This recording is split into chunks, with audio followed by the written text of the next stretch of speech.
Para muhibbin rahimakumullah, di dalam menuntut ilmu pengetahuan, khususnya ilmu agama, diperlukan satu niat. Jadi kalau kita menuntut ilmu mempunyai satu niat yang baik, kita diberi ganjaran 10. Kalau kita menuntut ilmu dengan 2 niat yang baik, berarti kita dapat 20. Ulama kita dahulu, mereka mengajarkan kepada kita bagaimana kita menuntut ilmu itu supaya dapat sebanyak-banyaknya. Pertama, mereka mengatakan bahwa kita menuntut ilmu itu tujuannya, niatnya adalah ibtigha mardatillah, menuntut keridhaan Allah. Ini pertama. Dan keridhaan Allah ini sesuatu yang paling besar, lebih besar daripada surga dan lain-lainnya. Kalau kita hendak menuntut surga itu masih inting. Orang-orang di surga pun mereka hendak keridhaan Allah. Al-Quran mengatakan waridwanum minallah akbar. Keridhaan Allah itulah yang paling besar. Yang kedua, niat menuntut ilmu. Talabul hidayah duna mujarradir riwayah. Kita menuntut ilmu itu adalah menuntut petunjuk, bukan untuk bercerita. Kita menuntut ilmu ini untuk dipakai, bukan untuk mencari bahan. Mestinya menuntut ilmu itu talabul hidayah, menuntut petunjuk. Artinya sahajaku menuntut ilmu untuk mengamalkan ilmu itu. Yang ketiga, niat kita menuntut ilmu itu imtitsalu amrillah wa rasulih. Melaksanakan perintah Allah dan Rasul. Imtitsalul awamir. Sahajaku menuntut ilmu untuk menjunjung, melaksanakan perintah Allah dan Rasul. Nah, bila kita menuntut ilmu, tujuan kita adalah melaksanakan perintah Allah dan Rasul, maka sudah 3 niat kita dapatkan. 3 niat artinya 30 kebaikan yang kita peroleh. Yang keempat, para ulama kita mengatakan bahwa kita menuntut ilmu itu kita letakkan niat kita istirdaul malaikah, menyenangkan malaikat. Malaikat ini makhluk yang cinta kepada Allah dan makhluk yang dicintai Allah. Bila kita menyenangkan makhluk yang cinta kepada Allah, menyenangkan makhluk yang dicintai Allah, itu satu ibadah. Nah, sebaliknya bila mana kita menyenangkan orang yang dimurkai Allah, itu satu kejahatan, satu perbuatan dosa. Yang kelima, talabul maghfirah warahmah wan najah minan nar. Kita menuntut ilmu ini agar kita diampuni Allah. Nah, niat kita menuntut ilmu untuk mendapatkan ampunan Allah, mendapatkan rahmat Allah, selamat dari neraka. Rasulullah SAW bersabda, man ahabba ayyanzura ila utaqaillah minan nar falyanzur ila talibil ilm. Fawalladhi nafsu Muhammadin biyadihi ma min muta'allimin yakhtalifu ila babil alim illa kataballahu lahu bikulli harfin wa bikulli qadamin ibadata sana wa bana lahu bikulli qadamin madinatan bil jannah wa yamsi 'alal ardi wal ardu yastaghfiruhu wa yumsi wa yusbihu maghfuran lah wa syahidat lahul malaikah wa yaqulun haula utaqaullah minan nar. Ujar Nabi kita, siapa hendak melihat orang-orang yang dibebaskan Allah dari api neraka, Siapa hendak melihat orang-orang yang bebas dari api neraka, tuh lihat orang yang menuntut ilmu. Lihat yang keenam, niat kita menuntut ilmu itu adalah asyukru ala ni'matil aqli wasihhati wal faragh. Mensyukuri nikmat akal, sihat dan kelapangan. Menggunakan nikmat Allah ila ma khuliqalahu kepada sesuatu yang nilainya ibadah. Yang ketujuh, istima'u kalamillah wa kalami rasulillah wal auliya wal ulama. Sahajaku menuntut ilmu untuk mendengari kalam Allah, kalam Rasul, kalam aulia, kalam ulama.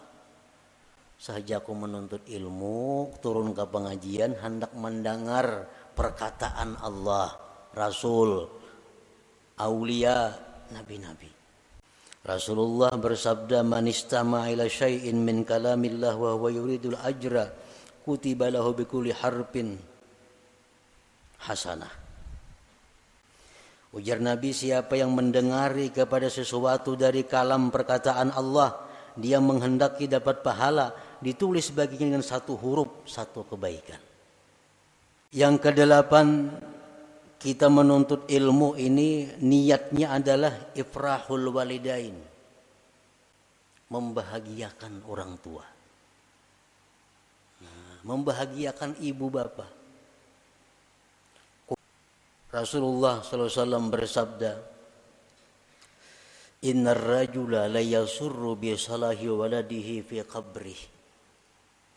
Ujar Nabi kita, seseorang itu gembira di dalam kubur karena kesalihan anaknya. Nah, jadi niat kita menuntut ilmu apa? Ifrahul walidain, menyenangkan orang tua. Artinya pahala berbakti kita dapat, pahala berbakti kepada orang tua.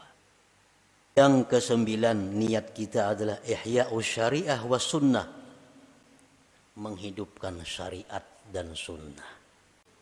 Rasulullah bersabda, man ahya sunnati faqad ahabbani wa man ahabbani kana ma'i fil jannah. Siapa-siapa yang menghidupkan sunnahku, berarti dia cinta kepadaku. Yang ke-10, niat menuntut ilmu adalah izalatul jahli, membuangi kejahilan, membuangi kebuduhan yang ada dalam diri. Hanya ada dua jenis jahil yang dimaafkan oleh Allah. Satu, dia jahil karena qaribul ahdi bil Islam, hanya masuk Islam. Ini hanya beberapa saat masuk Islam, mati. Mati ditanya oleh Allah, "Napa kamu sembahyang kayak itu?" Ulun kada tahu. Oh, dimaafkan. "Napa kamu puasa tengah hari nginum?" Ulun kada tahu, ulun kira boleh aja.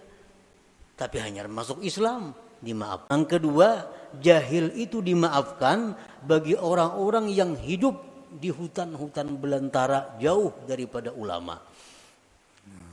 Yang turun-temurun. Lain yang sengaja pindah ke hutan karena muyak di kampung, lain masalahnya. Ini yang turun-temurun bagaimana di hutan. Artinya apa? Kalau kita hidup di tengah-tengah kampung, di tengah-tengah masyarakat, kita turun-temurun beragama Islam, beralasan karena kada tahu, menambah berat hukuman. Imam Sahal bin Abdullah At-Tustari mengatakan, ma'usiyallah bima'siyatin a'zam minal jahal. Tidak ada maksiat yang lebih besar daripada jahil. Maksiat yang paling besar itu adalah maksiat jahil. Inya menyembah berhala, dikiranya menyembah Allah. Inya kada tahu. Dikiranya Tuhan itu berkursi duduk kayak raja itu kan. Nah, inya kada tahu. Dikiranya Tuhan itu bertungkat, berpengawal, nah, ada rumahnya, inya kada tahu. Lalu mengira Tuhan itu kayak presiden. Nah, padahal itu syirik. Kenapa? Karena kada tahu. Padahal hidup di tengah-tengah masyarakat. Nah, jadi tidak ada maksiat yang paling besar daripada kejahilan. Nah, kita menuntut ilmu, niat kita menghilangkan kejahilan dari dalam diri kita. Yang ke-11, niat kita menuntut ilmu al-ijtima' bil ulama was salihin. Nah, kita ke pengajian itu niat kita hendak berkumpul ulama, berkumpul habaib, berkumpul orang-orang saleh. Karena berkumpul itu disuruh. Berkumpul aja sudah dapat pahala. Jangankan kita menuntut ilmu dengan orang saleh, kita guring para orang saleh, ada berkahnya, ada faedahnya. Kenapa? Karena setiap napas yang dikeluarkan oleh orang saleh itu adalah zikrullah, zikir. Kita ada ini tekanan napasnya, tekanan hawanya. Ini orang ahli riba umpamanya. Orang ahli riba ini napasnya udara riba. Sawat 3 malam kita guring betatainya, kita katuju riba kayaknya. Ini orang ahli zina, napasnya napas zina. Sa para kelawan inya menjangkit kayaknya. Al-Habib Ahmad bin Hasan Al-Attas berkata, "Idza nasaba rabbuka mawqiban fala taqul la ahdur, fa innahu ma yansibu laka wahdah, udkhul bi barakatis salihin. Law ka'atta indahum wa anta ghafil walakin laka niyatun salihah a'tauka ma ma'ahum."